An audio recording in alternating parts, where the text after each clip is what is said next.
Hi friends, welcome to Biogas. In this video, we will be discussing about the airborne transmission of COVID-19. So stay tuned in and subscribe to Biogas.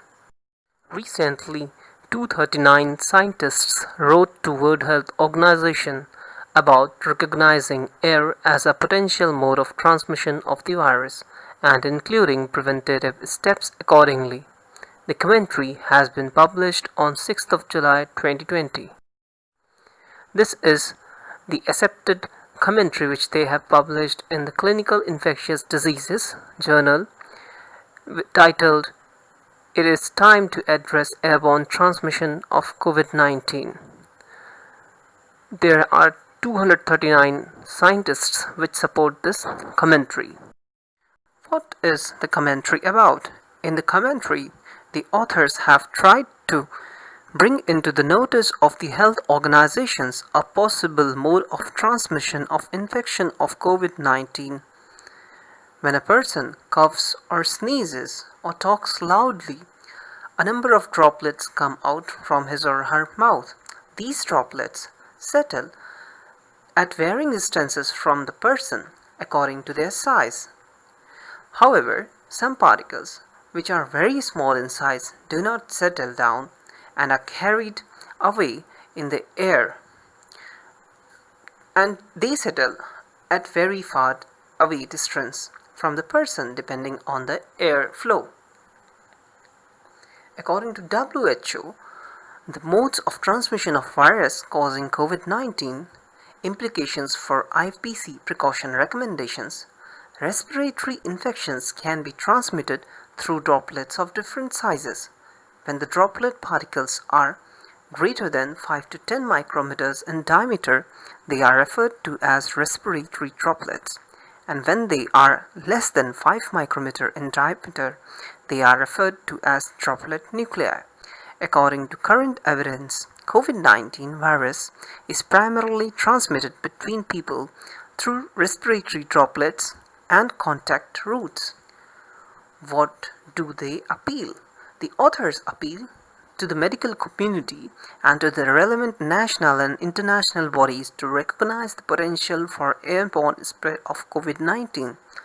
There is significant potential for inhalation exposure to viruses in microscopic respiratory droplets, referred to as microdroplets, which the WHO refers to as the droplet nuclei, at short to medium distances up to several meters or room scale, and we are advocating for the use of preventative measures to mitigate this route of airborne transmission.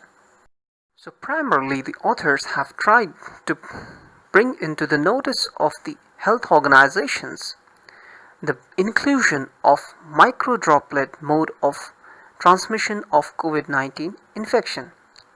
It should be noted that WHO has already included in its guidelines the macro droplet mode of transmission of COVID-19 infection. The authors provide the following evidence for their case. Several retrospective studies conducted after SARS-CoV-1 epidemic imply airborne transmission to be most likely explanation for the special infection pattern.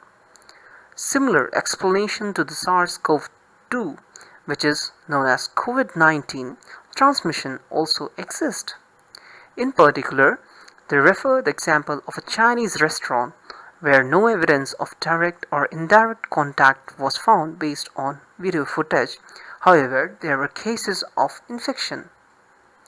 Evidence of airborne transmission in a respiratory syncytial virus (RSV), Middle East Respiratory Syndrome coronavirus, MERS-CoV, and influenza have shown presence of viable infectious viruses in microdroplets.